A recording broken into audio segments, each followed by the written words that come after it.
Une fistule est une communication anormale entre deux organes ou entre un organe et la peau.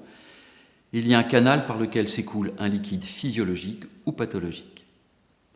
L'origine de la fistule anale est, par définition, une glande normale du canal anal. Cette glande est située à la partie moyenne du canal anal, sur la ligne pectinée. On l'appelle glande pectinéale ou glande d'Hermann-Edefoes. L'infection progresse donc de dedans en dehors.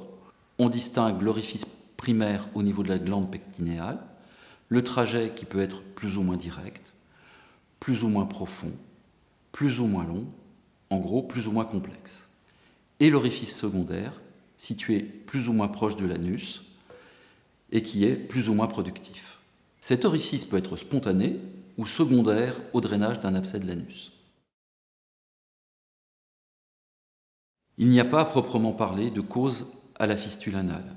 Et pour le patient, je leur dis toujours qu'il vaut mieux considérer ça comme un accident que comme une maladie.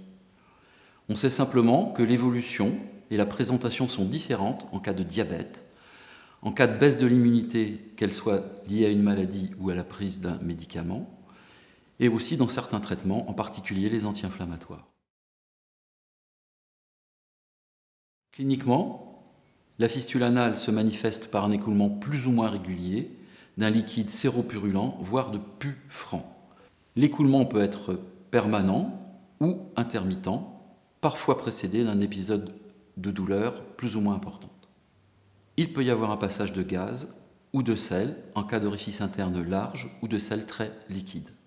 L'examen de la marge anale montre un orifice plus ou moins ouvert, plus ou moins évident, plus ou moins inflammatoire, plus ou moins en relief.